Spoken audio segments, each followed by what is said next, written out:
Hello, everyone, and welcome to the nicest episode of the Anime Banter podcast. That's right, it's episode 69 with your host, Turtle, Sean, and Mike.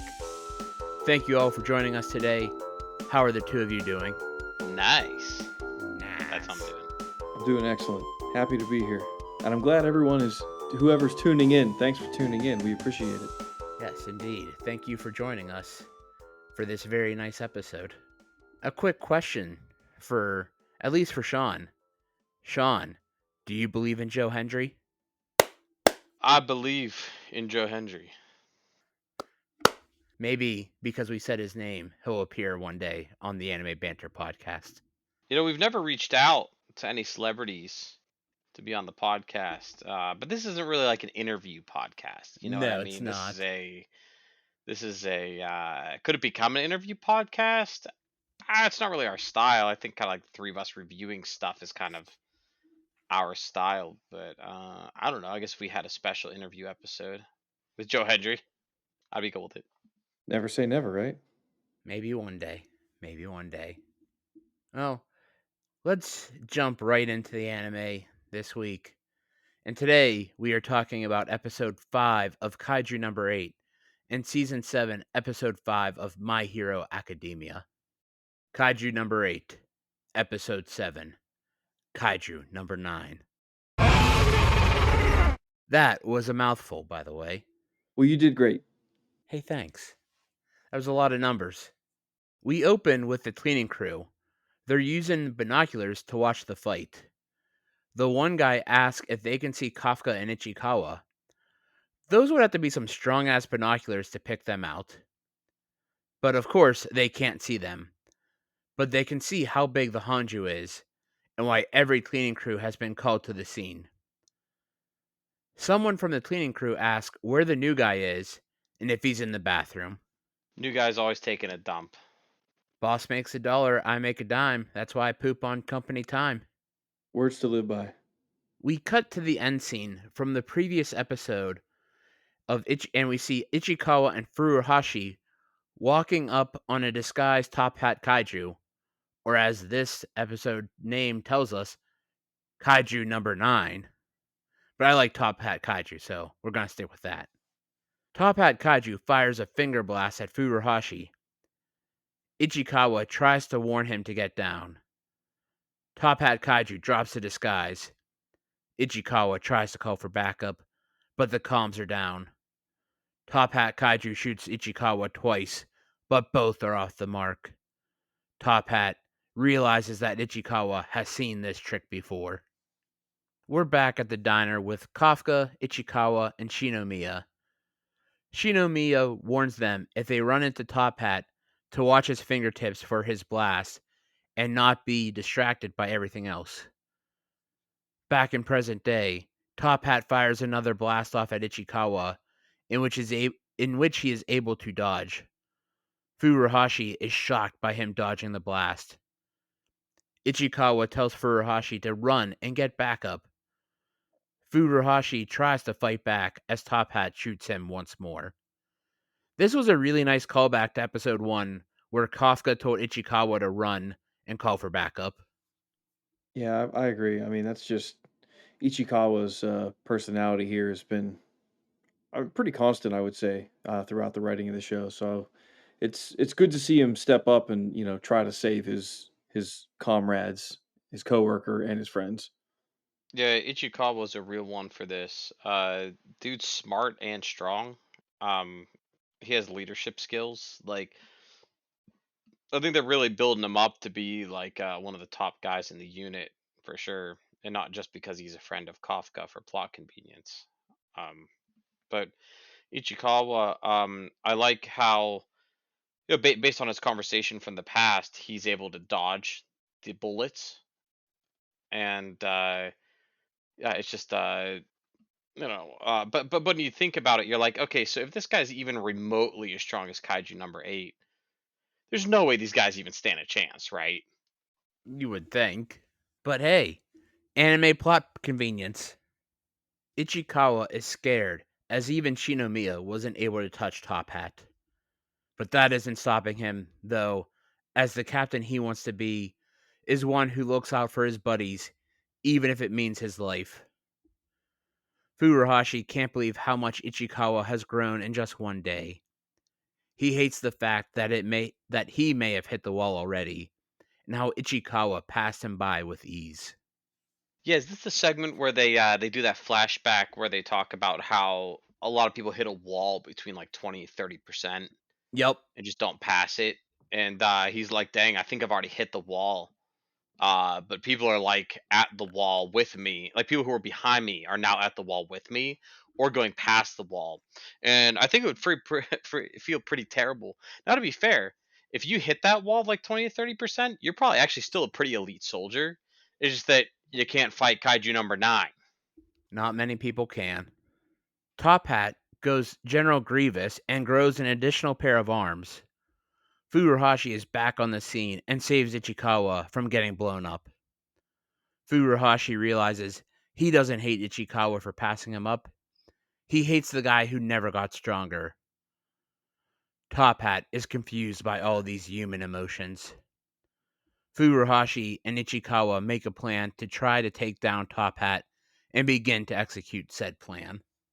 One of the things I'm starting to notice here, by the way, is that I feel like Kaiju number 9 does not really understand humans that well.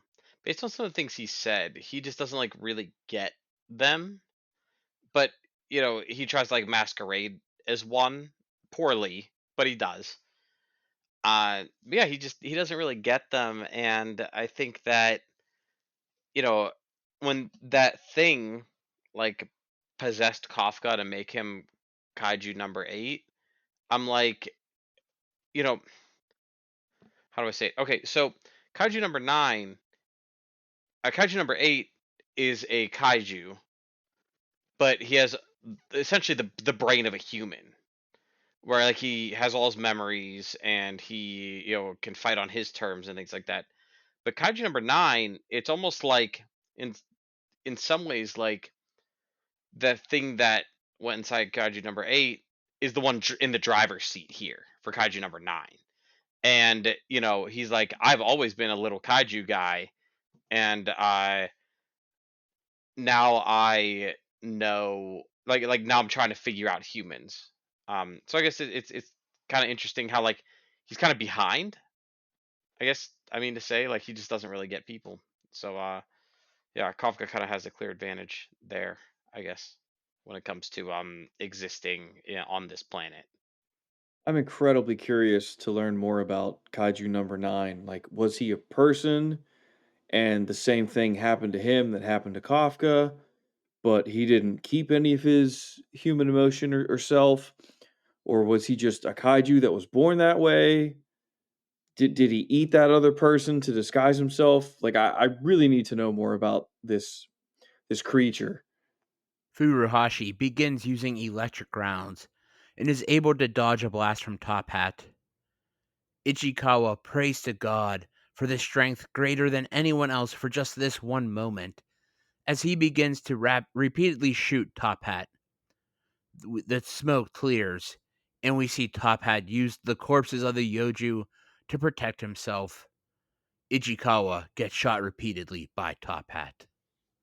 Hoshina receives a call from the command tower that all contact and vital signs have been lost to Ichikawa and Furuhashi.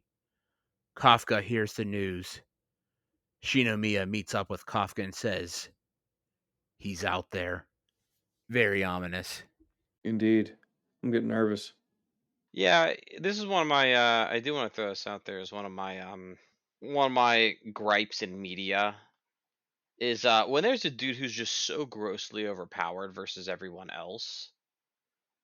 Like, why the grossly overpowered guy doesn't just finish things quickly. And you're like, oh yeah, he's trying. I'm like, I guess he doesn't want to use all his power up or something. He's trying to do the little finger bullets, so maybe he's just playing around with them.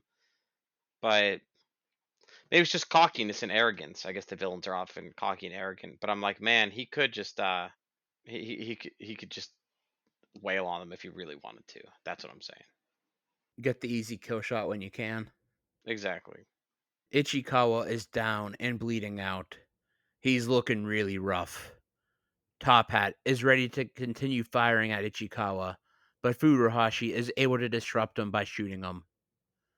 Top Hat is able to deflect the rounds and begins shooting Furuhashi to thank him for his effort. Top Hat shoots Ichikawa some more, trying to figure out where he has to shoot to get him to stop moving. Furuhashi begins to cry for Ichikawa and knows that he will make a great captain. Furuhashi tries to shoot Top Hat, but is out of ammo. Top Hat says, "This specimen is ready for transport. I don't need an extra." Furuhashi prays to any deity who may be listening to save Ichikawa. Furuhashi's a real one for this. Um, if you had no feelings about Furuhashi before this scene, you realize he's really in it for the betterment of mankind. Even in potentially his last moments, he's thinking about his teammate and anything he could do to save his teammate over himself. And that's true dedication. That's what I like about this squad of people in the force here is that they really seem to be in it for the greater good and not for personal glory and things like that. We talk about like our other show, My Hero Academia, how some of these people become heroes because some of them become heroes because they think it can make them rich. Like it's a reality. Like how can heroes both simultaneously like make money and do endorsement deals, but actually be in it to save people? You realize that some of the heroes probably have lost sight of that sort of thing. So but in the squad here, you're really not doing it for any reason other than fighting kaiju's and saving humanity. So Furuhashi and Ichikawa, they're real ones for this. It's true brotherhood right there, and you want to see them make it out alive. You're rooting for them. Yeah, I think I was kinda in that camp that you're talking about with, Furuhashi, Sean. He was a redhead dude, and I was like, "I don't really care about this guy. Yeah, He's got red hair, so he stands out. He's a hothead, and he's loud, and that's it." But this is one of the moments where the show's like, "Okay, well, there's more to him than just that. We actually have some character development now, and now I'm a fan of Furuhashi, and I wanna see him succeed." I still can't promise I'll remember his name though after this episode. That's fair. Me neither. He'll still be red haired guy to me, a red haired Red guy that I like. red-haired guy. You can do it. One thing I found interesting with this scene was whenever Top Hat said, "This specimen is ready for transport. I don't need an extra." What did he mean by this? Yeah. Hmm. Like, is he sending him off to, like, the kaiju factory to turn Ichikawa into a kaiju? Is he sending him somewhere to study them, to understand humans more? Like, it's something that just shouldn't be taken lightly, I feel. It's a good point. Is he going to become Kaiju 10, 11, or 12 if he escapes them? How many more like Kaiju number 9 are there? Top Hat is ready to kill Furuhashi when Kafka Kaiju arrives on the scene. Top Hat turns to meet Kafka's fist right in the face. We get a close up of just Top Hat's eye, and he's confused on what's going on. We learn that Kafka punched his head clean off. Kafka checks in on Ichikawa and apologizes for making him wait. Ichikawa is mad that he's not strong enough and that Kafka had to transform once again. Furuhashi is shocked to see another humanoid kaiju. This scene was so good. Where the dude's just like watching his body. Um, like dang, Kafka really has a lot of strength, and you could tell that Kaiju number 9 is not going to be as strong as Kaiju number 8.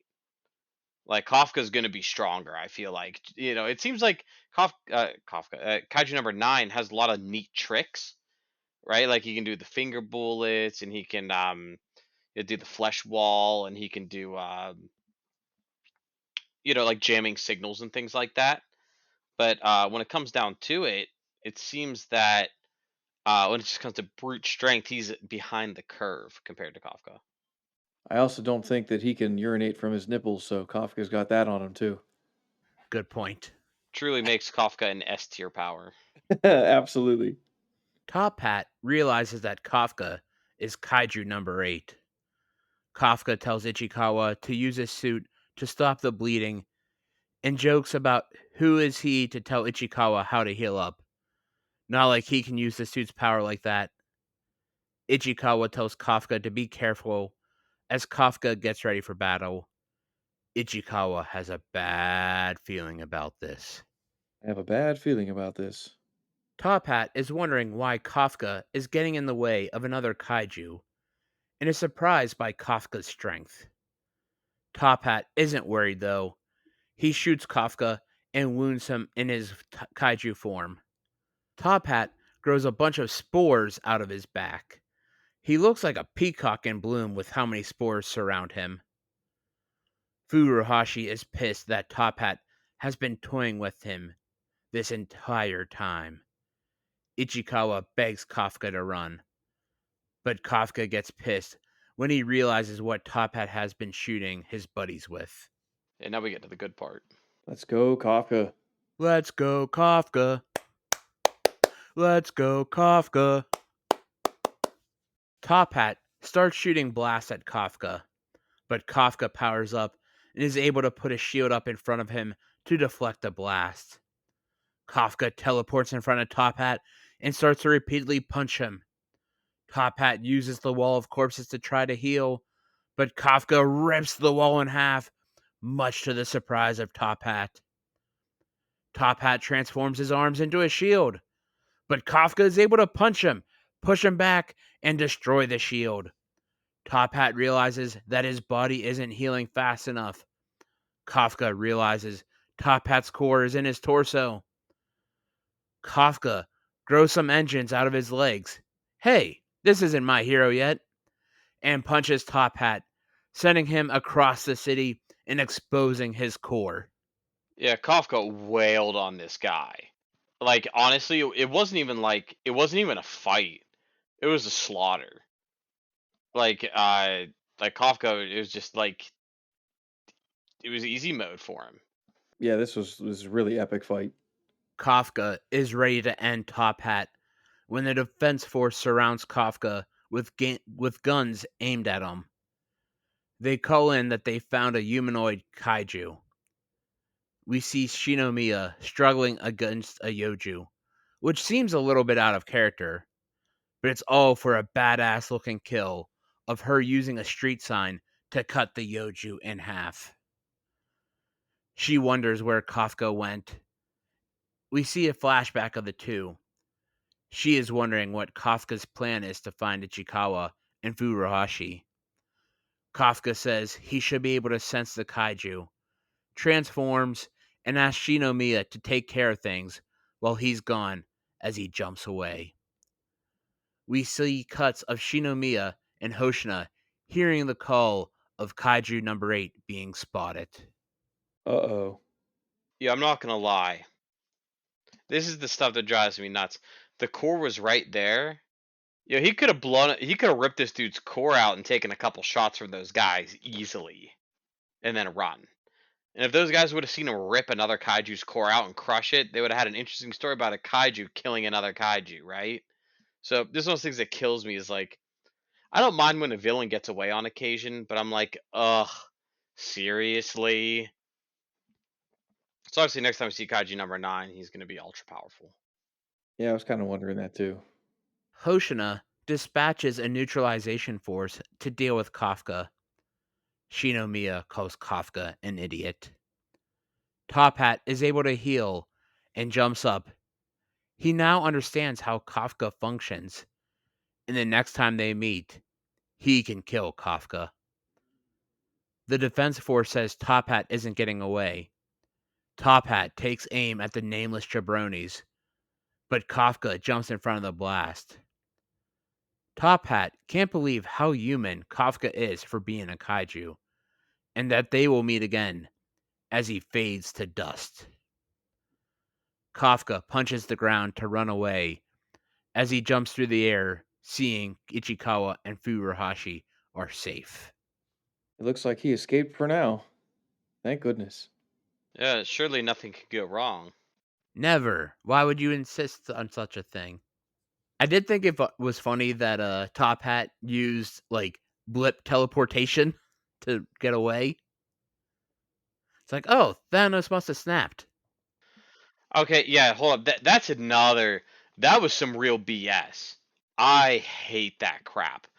When like the humans have to like when normal people are like, I have to ride in a car or a plane to get here, and villains just snap and teleport everywhere. I'm like, how could this dude ever lose? When he was on the ground, why he just snap off the ground and just disappear? Dude literally turned to dust. Like that's one of those things that peeves me. They could have had this dude run away too. You know what I mean? They could have had him running for his life. You know, because Kafka runs in a different direction. It'd have been fine. He avoids all the soldiers and he gets away.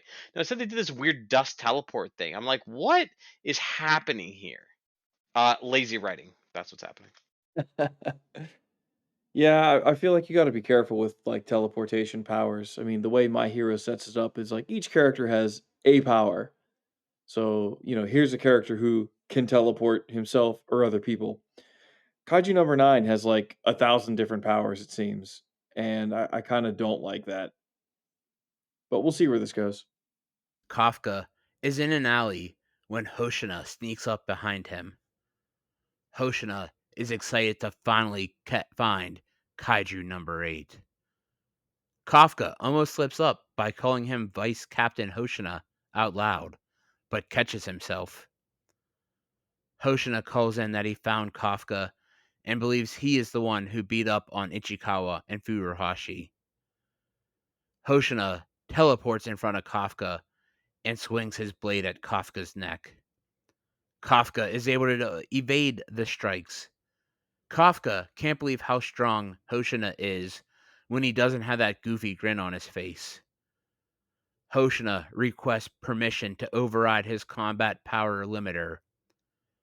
His unleashed combat power is 92%. It's about to go down. Yeah, I guess I spoke too soon. He's not so safe now, is he? 92, pretty good. What's Shinamiya's cap? Does she get to like 40, 50, 60, something like that? Something like that. And I believe Mina's at what, 96 or 98? Yeah, she's in the nine. She's in the high 90s. Yeah, like above 95. So him at 92. I mean, he's ranked right below Mina. He's a vice captain for a reason. Yeah, exactly. And he specializes in small to medium sized kaiju and hand to hand combat. So, uh-oh. It's his ultimate matchup. What did the two of you think of this episode?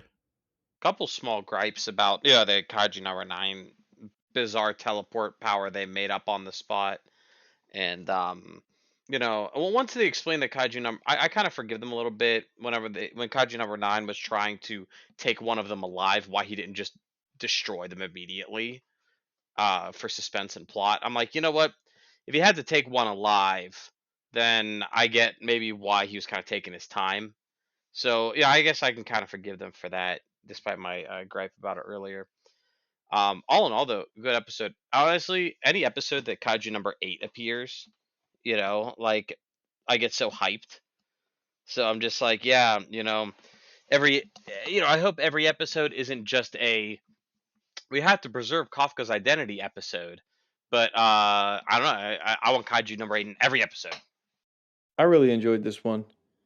We had some really great action scenes and a lot of suspenseful kind of writing. I don't know. Part of me kind of wishes that Kaiju number 9 just sort of like died here, and then they revealed that there's some other force behind the scenes. I'm not sure if this guy is like the final boss they're trying to set up, or if he's just gonna get killed at the end of this season, only for another threat to be revealed.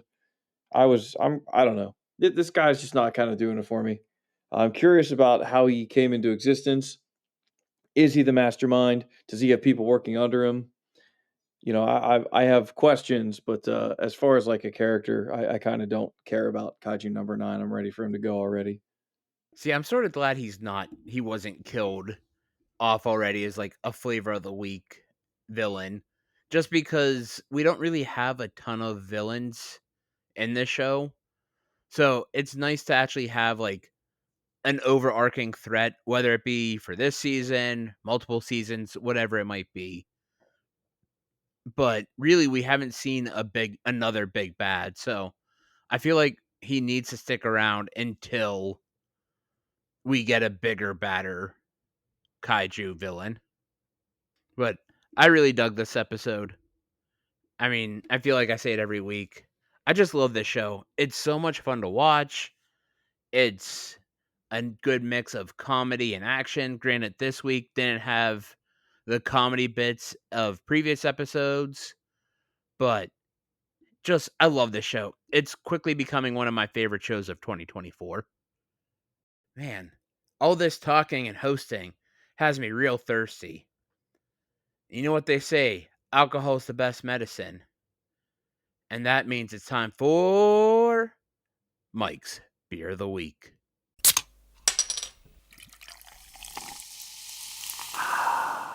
This week's beer comes to you from Abjuration Brewing and is their Ice Cream Sour ICS V1.3, a surprisingly good watermelon sour. I say surprisingly good because it is very hard to get a good watermelon flavor right in beer, snacks, etc. Like so many times they tried to do an artificial watermelon flavor and it just doesn't come off well at all. But they nailed it out of the park with the watermelon flavor here.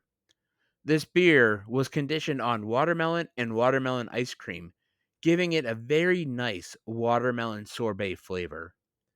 The untapped average rating is a 4.13, and I give it a 4.25.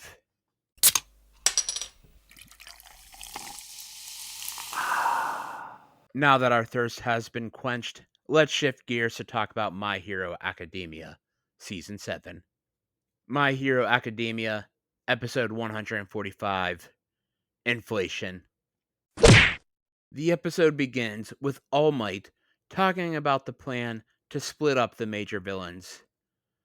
They also learned from the fight between Shigaraki and Star and Stripe that Shigaraki is now more powerful than All for One. The goal is to keep Shigaraki and All for One 10 kilometers apart and remove Dobby from the playing field. I am loving the art they use for each villain on their respective magnets. But I also really wish we got this breakdown of where each villain and each hero was being sent last episode. But I'm really glad we're getting it now. Yeah, I got a question here as they're revealing these characters. Who the hell's the hairy guy with the teeth being sent with Endeavor to face off against All for One? I've never seen this dude before. Hairy guy with the teeth. Yeah, they show his picture. I think he's on the right side of the screen. He's a bizarre looking character design. Yeah, you and I watched this episode together, Turtle, and I've never seen this character before either. Sean, go Oh, I back and got you. watch because it was a random hero that has never been hinted at prior. Where did they show him in the magnets thing? No, so they're like going through and saying, okay, we'll send this villain here, and we're gonna send these 5 main heroes with them. We're gonna send this villain here, and we'll send these 5 main heroes with them. He was with Endeavor. Yes. All right, yeah, you guys go on. I gotta investigate this.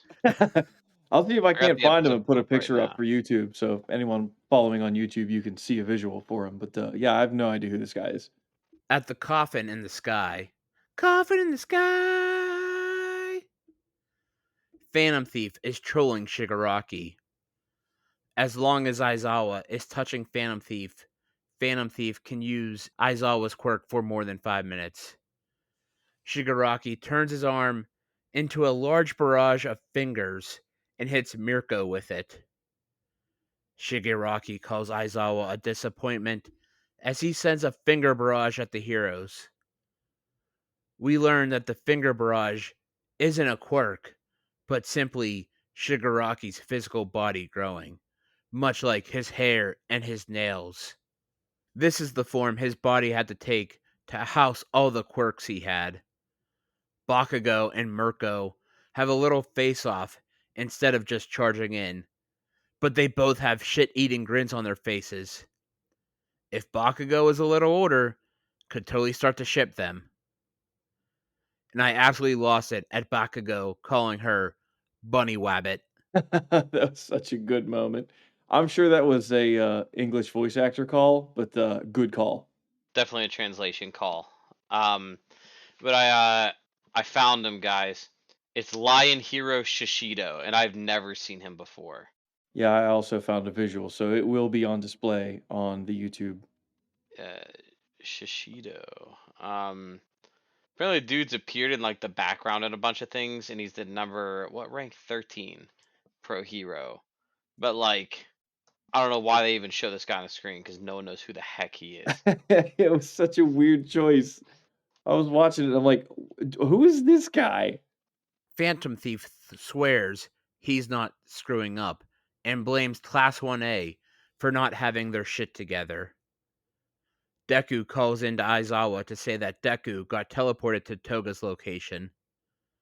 Best Jeanna and Aizawa realize that if Phantom Thief were to swap quirks to teleport Deku, that all the fingers would be able to use decay.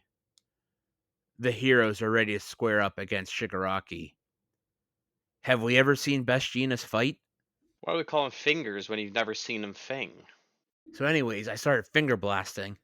Yeah, we have seen Best Jeanist fight a little bit. I think got rocked by All for One in the fight where All Might beat him or something. He fought All for One at one point, and All for One was like, "I might steal your quirk," and he's like, "Oh, never mind." He's like, "Your quirk's kind of useless because it's like based on skill and not like necessarily an exceptional quirk." There was dialogue between them, so I think the only time we've ever seen Best Genius fight, he's just gotten rocked. It'll be nice to see, like, what he can do when it seems like he's kinda, semi in charge of this part of the battle. See him get beat up by a guy who has like a billion fingers. Oh, man. We head to Akato Island. We learn all about the island. Gang Orca and his underlings square off against a Nomu and some jabroni villains. The Nomu's head sort of looks like the Dune 2 popcorn bucket. I did not notice that. Toga tries to hit Deku with a sneak attack, saying he needs to stay there with her because she loves him. Danger Sense once again didn't activate. What the hell is going on with that power this season? Well, I'm glad I asked that question because here's the answer. We learned that Danger Sense doesn't recognize Toga as a real threat. What? Is Danger Sense in love with Toga? Like, why does it not realize Toga is a threat? Deku asks Toga what she wants from him. Toga wants him to be her boyfriend. Ooh. Ooh! Toga and Deku sitting in a tree. Kissing. I was trying to think of something witty to end that with, but, I just don't have it right now. Something with a knife, getting stabbed, I don't know. Uh, yeah, I do want to throw this out there. Toga not being a threat. When she is not transformed or using someone else's powers, she is literally like a 5'1" high school girl with a knife. That is all she is. The fact that anyone has a hard time fighting her absolutely blows my mind, and I do not ever see her as a credible threat unless she uses someone else's quirk. Like I said, the espionage stuff was cool when she would like impersonate that person from another class, to like steal some blood and stuff. That was pretty good actually. I was like, dang, this is how they should be using Toga. Toga just like fighting people in a group of heroes should be immediately stomped. Immediately. Like what threat is she? She has the little ropes of the little needle ropes. What the heck is that crap? Like if someone throws a needle at me, like what the heck? You know? Just pull it out of you. You know? Dang. Also, I doubt they're very sturdy. You could probably break that rubber hose that's on them pretty easily. Because it's a tube, right? Doesn't it suck blood? It's a tube. So, like, the tube's probably not on there. It gets stuck in you. You just pull it out of the tube. That easy. I don't know, man. I'm not in on Toga. I like her for the espionage stuff. It's pretty cool. But just like in this big fight setting, the fact that they need three heroes, including freaking Deku, the strongest of them all, like having a hard time fighting her, makes absolutely no sense. Yeah, you've got all these superheroes together, and some of which have superhuman strength. Her Uh, power is knife. yeah, yeah, I kind of agree with you. I don't think she stands a chance, and kind of shocked that it's going this way. Like I said, when she could pull Deku into that portal last episode, I was like, why? Like, a regular strength man. Like when I was in high school, I would not have been able to been pulled into a portal by like a 5 foot tall girl. Just unlikely, unless she's been unless she's been taking roids on the side, it's just not happening. So I don't know. I have some problems with Toga. President Mike pops in to remind us that Deku is the ninth wielder of One for All and the linchpin to this battle, and that his arch rival is All for One. He also reminds us of how Deku and Toga have had multiple encounters, but Deku never realized the feelings Toga had for him. Deku gets all angry and red faced, asking where is this coming from in terms of being Toga's boyfriend. Absolutely lost it at President Mike calling Deku a damn nerd. Toga says it was love at first sight. Deku looked just like her first crush, and that Deku is so dreamy. Toga wants a taste of Deku's blood. He's still red faced and thinks it's all moving too fast, and they should do date kind of stuff first. Ochaka is not pleased. There's probably some weird stuff on of these three together on the internet. Oh no, don't go down that rabbit hole. No comment. No comment. No comment. With this though, okay, so I just ranted about Toga. However, the fluster technique, like I remember being a guy who um had never gone on a date before, you know what I mean? And um especially like in high school, if you're in high school and a girl says that she likes you and you've never had someone like say that to you, I it's kind of it is kind of flustering. Like it really is. So I think that at first I'm like, Deku, keep your eye on the mission. You got to get to where Shigaraki is. But then you think about it and you're like, no, hold up. This actually would fluster a young guy who's never been like on a date or like really seen a lot of interest from girls. So I'm like, you know what? I'll give them this one. Why this would actually be a distraction. Toga asks Deku what he wants to do to her. Ochaka is about to go apeshit. Yeah, I was gonna say, hold up. That is not a question. You know what I mean? That question. Number one, you don't ask that in public. Whoa. Yeah, number two, yeah, Uraraka has every right to go nuts. But to be fair, they're fighting like the final battle, and maybe your personal bullcrap shouldn't get in the way of it too much. I don't know. I have mixed feelings about it, but I don't know. Uraraka about to lay the smackdown. Deku talks about how much he wanted to be just like All Might growing up, but he didn't want to become him. We get a flashback montage of people talking to Toga over the years on being a different person. The montage ends with a white screen and a sketch of Toga's eyes, which is a really, really cool shot. Toga gets a drop in on Deku. He's able to block her attacks. Ochaka tackles Toga and wants to talk about it. Toga stabs Ochaka in the shoulder. Froppy and Deku are able to save her. I loved the thump word on the screen when they hit Toga. Yeah, the automatopoeias. Yeah, I'm not gonna lie though. I said this last episode. Deku should have used that whip, wrapped it around her neck, and ripped her head off. We're at war now. It's past the Wow. hero point. It's past the hero point. We're on to war. Wow. Yeah, heroes got to be killing people now. I'm dead serious. Like there is a difference. Like And you're like, holy crap, Sean, what a change. I'm like, they're not heroes anymore. They're soldiers. If you lose, even the heroes with ethics like Batman and Superman have occasionally, I'm pretty sure, had to kill someone when there was no other option, right? Um, you're at war, and if you lose, the world collapses. So yeah, heroes got to become soldiers now. Um, execute Toga on sight. Sean's calling for that berserk level of brutality. I mean, it probably would save a lot of lives to just go that route. They ask Ochaka if she's okay, and she calls the knife wound barely a scratch. It wasn't Monty Python level of cut, but the knife was in there pretty deep. They need to retrieve the knife though, because it has Ochaka's blood on it. Froppy tells Deku to go deal with Shigaraki.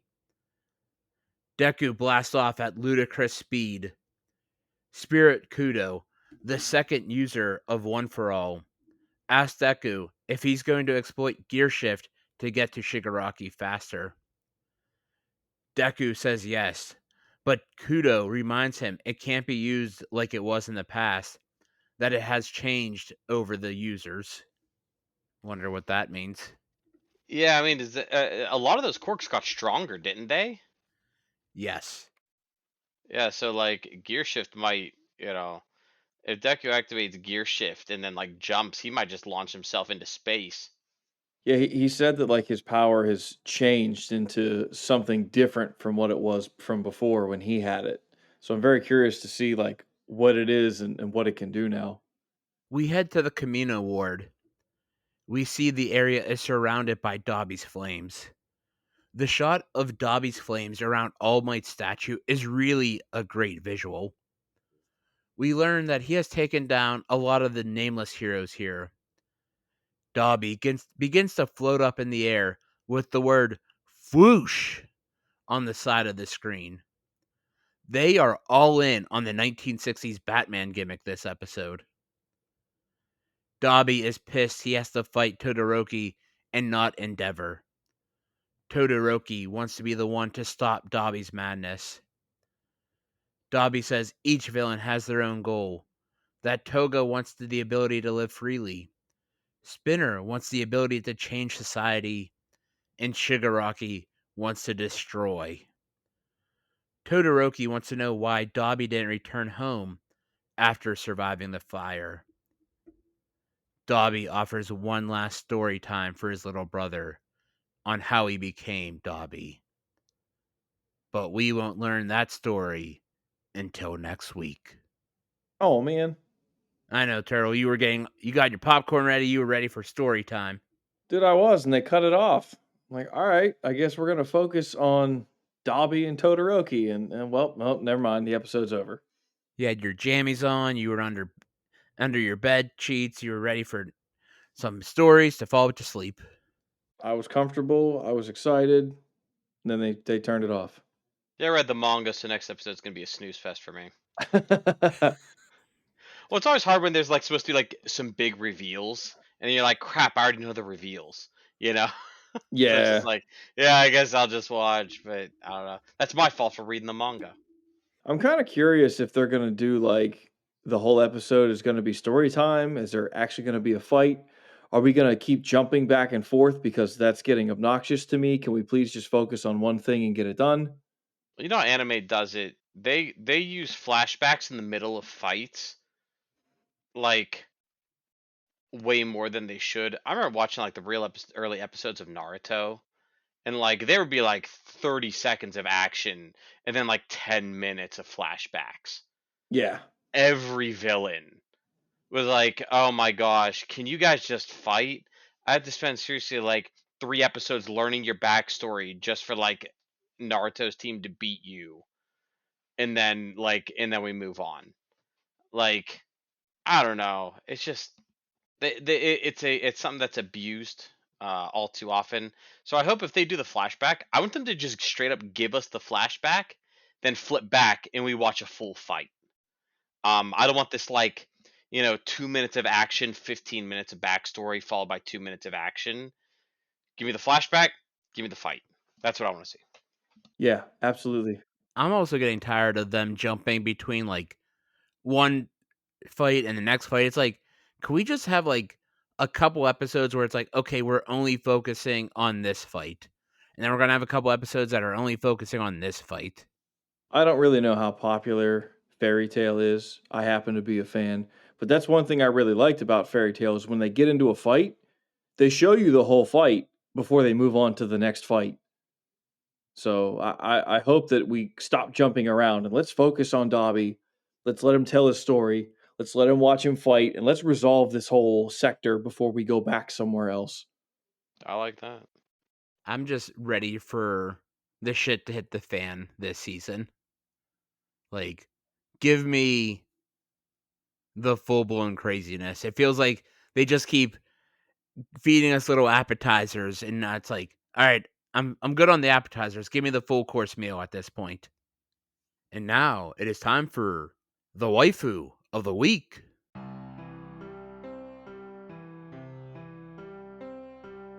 Turtle, who's your waifu of the week? This week, I'm gonna go with Ichikawa.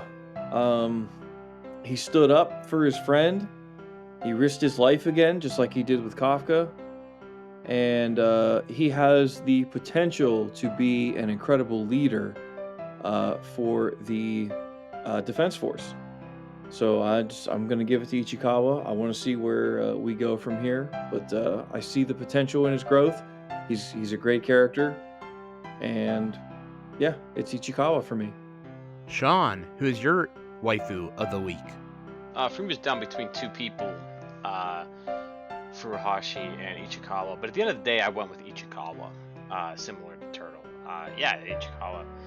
Um, I gave him the edge in this one because he, like Furuhashi, also showed selfless actions. He took the knowledge that he gained about dodging the shots from the Kaiju number 9. Um, so he was able to telegraph the moves that Kaiju number 9 was going to do. He's getting pretty cool with those frost rounds, I guess you could call them.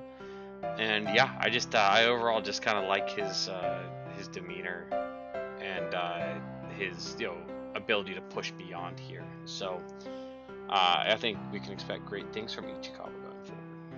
I thought you were gonna pick Toga. Get out of here.